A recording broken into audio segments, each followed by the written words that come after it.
Assalamualaikum warahmatullahi wabarakatuh. Hai anak-anak hebat yang soleh dan solehah, apa kabar semuanya? Semoga semuanya selalu ada dalam keadaan sehat walafiat ya. Walaupun belajarnya di rumah saja, tetapi tetap harus semangat. Nah, baik anak-anak, sebelum kita mulai belajar, marilah kita berdoa terlebih dahulu. Ikuti ya. Bismillahirrahmanirrahim. Raditu billahi robba wa bil islami dina wa bi muhammadin nabiyya wa rasula rabbi zidni ilma warzuqni fahma amin. Anak-anak, untuk KD pada pelajaran ini yaitu KD 3.11, yaitu memahami kisah keteladanan Nabi Yusuf alaihissalam. Dan untuk tujuan pembelajarannya yaitu yang pertama, mengetahui kisah tentang Nabi Yusuf alaihissalam, dan yang kedua meyakini kisah tentang Nabi Yusuf alaihissalam, dan yang ketiga mampu menceritakan kembali kisah tentang Nabi Yusuf alaihissalam, dan yang keempat meneladani sifat-sifat mulia yang dimiliki oleh Nabi Yusuf alaihissalam dalam kehidupan sehari-hari. Anak-anak yang soleh dan solehah, apakah kalian sudah mengetahui kisah tentang Nabi Yusuf alaihissalam? Nabi Yusuf alaihissalam adalah putra dari Nabi Yakub alaihissalam. Beliau memiliki wajah yang sangat tampan dan beliau juga memiliki perilaku terpuji. Nabi Yusuf alaihissalam memiliki 11 saudara. Dari 11 saudara itu hanya satu yang menyayangi Nabi Yusuf alaihissalam, yaitu bernama Bunyamin. Nabi Yusuf sangat disayangi oleh ayahnya, yaitu Nabi Yakub. Pada suatu malam, Nabi Yusuf bermimpi melihat 11 bulan, bintang, dan matahari bersujud kepadanya.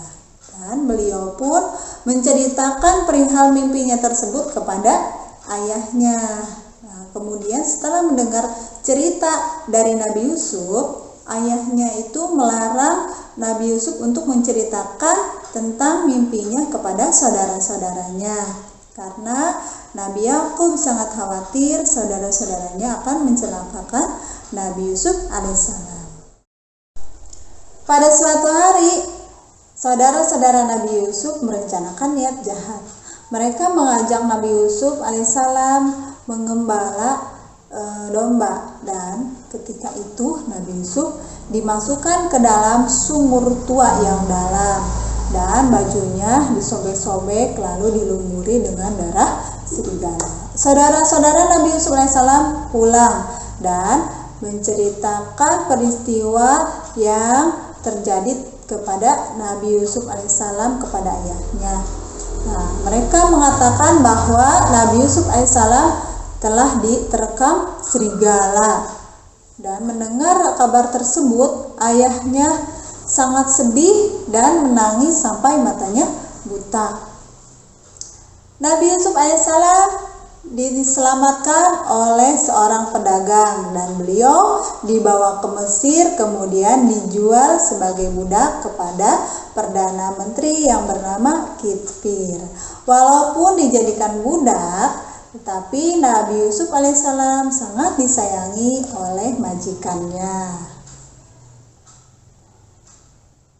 Pada suatu hari, Nabi Yusuf alaihissalam terkena fitnah. Beliau dimasukkan ke dalam penjara. Dan di dalam penjara beliau bertemu dengan 2 orang pelayan raja yang bekerja sebagai pembuat minuman dan pembuat roti. Kedua pelayan tersebut dimasukkan ke penjara dikarenakan dituduh hendak meracuni raja. Kedua pelayan tersebut bermimpi hal yang berbeda. Pelayan pembuat minuman, dia bermimpi memeras anggur, sedangkan pelayan pembuat roti bermimpi membawa roti di atas kepalanya kemudian dimakan oleh burung. Nah, Nabi Yusuf alaihissalam menakwilkan mimpi pelayan tersebut. Pelayan si pembuat minuman ia akan dibebaskan, sedangkan pelayan si pembuat roti akan dihukum salib dan kepalanya dipatuk oleh burung.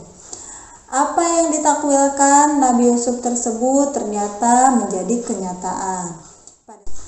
Pada suatu hari, raja bermimpi melihat 7 ekor sapi kurus memakan 7 ekor sapi gemuk. Dan para ahli nujum di kerajaan tidak ada yang dapat menjelaskan arti dari mimpi sang raja. Kemudian raja memanggil Nabi Yusuf untuk menakwilkan mimpinya tersebut. Nah, Nabi Yusuf menjelaskan bahwa rakyat Mesir akan mengalami kemakmuran selama 7 tahun. Setelah itu mengalami masa paceklik selama 7 tahun. Nah, dikarenakan yang ditakwilkan Nabi Yusuf itu benar telah terjadi, maka raja kemudian mengangkat Nabi Yusuf menjadi perdana menteri. Masa paceklik tidak hanya melanda Mesir, tetapi sampai ke daerah Kan'an, tempat di mana keluarga Nabi Yusuf tinggal. Dan Nabi Yakub alaihissalam memerintahkan putra-putranya untuk pergi ke Mesir. Mereka disuruh membeli bahan makanan. Di Mesir mereka bertemu dengan Perdana Menteri, tetapi mereka tidak mengetahui kalau Perdana Menteri Mesir itu adalah Nabi Yusuf alaihissalam. Nabi Yusuf alaihissalam membuka jati dirinya, dan saudara-saudaranya pun kaget dan menyesali semua perbuatan yang telah mereka lakukan di masa lalu. Dan Nabi Yusuf pun memaafkan kesalahan-kesalahan saudaranya. Beliau pun meminta ayah dan keluarganya untuk ke Mesir. Berkat jasanya menangani masalah ekonomi Mesir, Nabi Yusuf diangkat menjadi raja di Mesir. Allah juga mengangkat Nabi Yusuf alaihissalam menjadi rasulnya. Beliau berdakwah kepada rakyat Mesir hingga akhir hayatnya. Anak-anak yang saleh dan salehah, dari cerita tadi banyak sikap terpuji yang harus kita teladani dari kisah Nabi Yusuf alaihissalam. Di antaranya maaf, sabar, tawakal, bijaksana, dan bertanggung jawab. Nabi Yusuf alaihissalam merupakan contoh orang yang suka memaafkan. Meskipun saudara-saudaranya telah berbuat jahat kepadanya, tetapi beliau memaafkan saudara-saudaranya dan tidak menaruh dendam. Anak-anak, setiap orang pasti pernah melakukan salah, termasuk kita. Allah Subhanahu wa Ta'ala menganjurkan agar kita segera meminta maaf. Orang yang baik adalah orang yang tidak menunda untuk meminta maaf. Nah, orang yang paling baik adalah orang yang suka memaafkan kesalahan orang lain. Nah, anak-anak yang saleh dan salehah, sikap sabar dan tawakal juga dimiliki oleh Nabi Yusuf alaihissalam. Saat beliau dimasukkan ke dalam sumur, lalu dijadikan budak.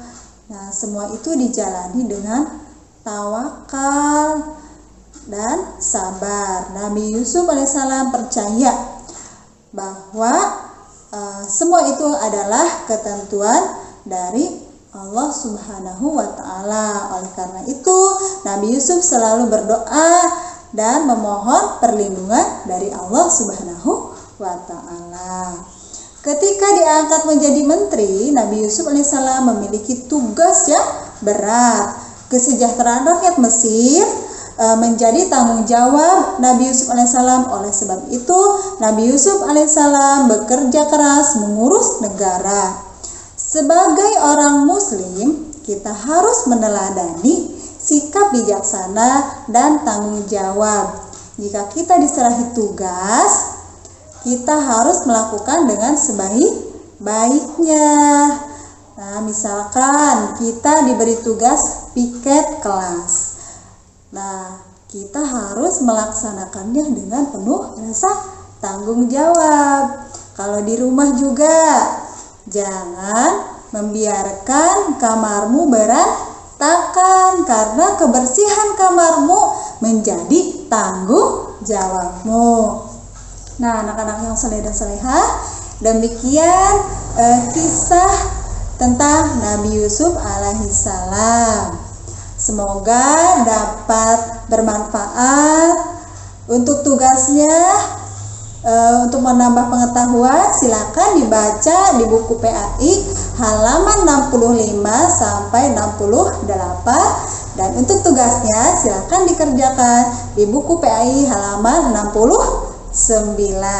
Sebelum kita tutup pembelajaran ini, marilah kita membaca hamdalah bersama-sama. Alhamdulillahirabbil alamin.